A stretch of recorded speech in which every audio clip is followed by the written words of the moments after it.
Don't look now, but Mac Jones and the Patriots are quietly sitting at 4-4 and are just one game back from the division-leading Bills.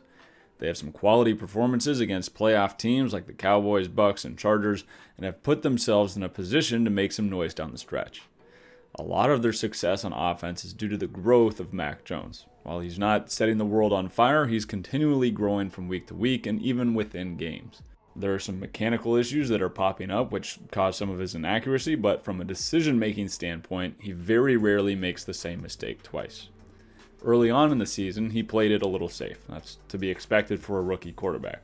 He's great at the quick game and has started to be more comfortable with downfield concepts as the season has gone on, but even early on, he's showed some nice flashes. That quick game is very similar to the RPO throws he made at Alabama, which allows Mac to locate a single defender and read off of their movement and leverage. It creates easy completions, and Mac can use his accuracy underneath. Where he's really developed is in his ability to anticipate throws. He's become more comfortable in the system and understands where guys are going to be and when they're going to be there. He still leans towards being a little conservative and checking the ball down, but he's able to keep the offense on schedule and sustain drives, which is really the goal of the Patriots offense. To the top of the screen, New England is running a corner from their number 2 and a dig from their number 1. Those are paired with a drag from the other side of the field. As soon as Mac identifies that it's man coverage and that the linebacker is staying underneath, he should know he's throwing the dig route over the top. It's 3rd and long, and that throw will at least give them an opportunity to convert or kick a field goal. That dig is inside leverage, the underneath routes occupy the linebackers, and there's a clear window to drive the ball in for the dig and pick up 10 to 15 yards. However, with pressure, Mac brings his eyes down and dumps the ball off for 2 yards. Those issues with anticipation continued into week 3 with the Saints. Against a very similar look and with a similar play concept called drive with an underneath drag and a dig behind it, Mac Jones again gets man coverage from the defense. As soon as he gets out of his play action fake, he needs to locate the underneath defenders. They've all attached to the drag, which opens up space for the dig. That dig, again, has one leverage to the inside. Instead of staying calm in the pocket and delivering the ball over the middle of the field, Mac steps up and into a sack. Fast forward to this last week in week 8 against the Chargers, and Mac is now throwing that same dig route against man coverage with anticipation and confidence.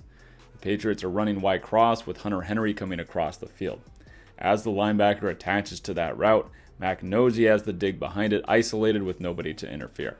Just as the receiver is planning to break into the dig, Mac is starting his throwing motion and drives the ball in before the safety. While the Chargers game wasn't his greatest, he was throwing with more authority and anticipation than he was in previous weeks. And that's also something he showed when he was at Alabama. When he's confident and comfortable in the system, he's one of the best at layering the ball and throwing with anticipation. The anticipation is starting to come, and that should continue to grow with time and reps throughout the year. But Mac is also growing within games and with adjustments on the sideline. Back in week 3 against the Saints, the Patriots have a fade and an out to the top of the screen and a combination of dragon and lion down to the bottom, and that has 2 slants and a quick out. Against 2 safeties, you generally want to read the lion side, which is the 2 slant concept to the bottom of the screen.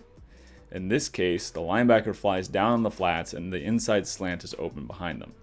However, Mac is reading the fade and the out at the top of the screen based on the leverage of the linebacker to that side. It's not necessarily a bad read, but it's not the best read. He holds the ball and waits for his receiver to break before throwing, and it ends up incomplete. Later in the very same game, New England comes back to the same concept and look 2 separate times. The defense reacts in exactly the same way, but this time Mac is looking to the slants and flat combination at the top of the screen. As soon as the linebacker flows, he throws behind him to the inside slant. In another rep, there is no inside linebacker, and Mac is able to diagnose and throw in rhythm for an explosive gain. Where Mac has continued to struggle a little bit is the type of ball velocity he's putting on his throws. The Texans are showing 2 high safeties pre-snap. Nothing about that is very confusing. Mac Jones looks at the safety at the top of the screen and sees them buzz down. As a result, that opens up the middle of the field with the opposing safety hanging to the bottom to provide deep half support. Jones identifies all of this, knows the seam down the middle will be open, but throws a floater instead of driving the ball before the safety can get over. If he drives this ball as the receiver clears the linebacker and before the safety, it's an explosive gain. Instead, he hangs the ball up and allows the safety to make a play on it. Some of that is due to just learning the speed of the NFL, and some of it raises questions on arm strength and his ability to drive the ball on deeper throws. Furthering some of the issues when he's pushing the ball downfield and driving the ball or putting some heat on it is a mechanical issue with his shoulders and hips being even with each other. That's an issue I noted in his scouting report from his time at Alabama, and it's continued to crop up in New England. When he misses, that's usually the culprit. There can be some shoulder tilt and lean when you throw, but the hips and shoulders shouldn't become disjointed and non-parallel.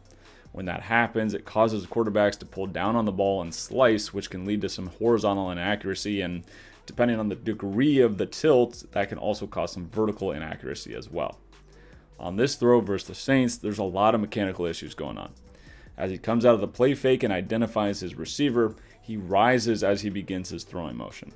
Mechanically, you want to stay level as much as possible to create rotational force on the ball. You want to avoid adding that vertical element to your throwing mechanics. Any extra variable for your body to compensate for just leads to more inaccuracy. His next issue is his toe that is stuck behind the receiver. That reduces his ability to fully rotate his hips and stops his throwing motion short. To compensate for rising and for being unable to fully rotate, his shoulders now start to lean and force him to pull down and across on the ball. The ball should probably have been caught, yes, but this is a throw that's 10 yards directly in front of him and needs to be placed right on the numbers to offer a yards after catch opportunity. That's not the ball he's delivering, regardless of whether the receiver catches this and prevents the interception or not. When he's trying to drive throws with more velocity, his mechanics tend to waver and he can have more inaccuracy. It's not incurable, he's just inconsistent right now. He's made some amazing throws and shown his ability to drive the ball, but what separates good quarterbacks from great ones is the ability to make every single throw every single time. Mac Jones has made some great throws under pressure and shown some great ball placement. Now he just needs to do it consistently. He's anticipating more, finding what the defense is giving him, and beginning to be a more decisive and confident thrower. When he's in rhythm and knows where to look, he's generally making all the right decisions. It's just cleaning up his comfortability in the offense and continuing to grow. If that all comes together, the Patriots will be back in the playoffs sooner rather than later.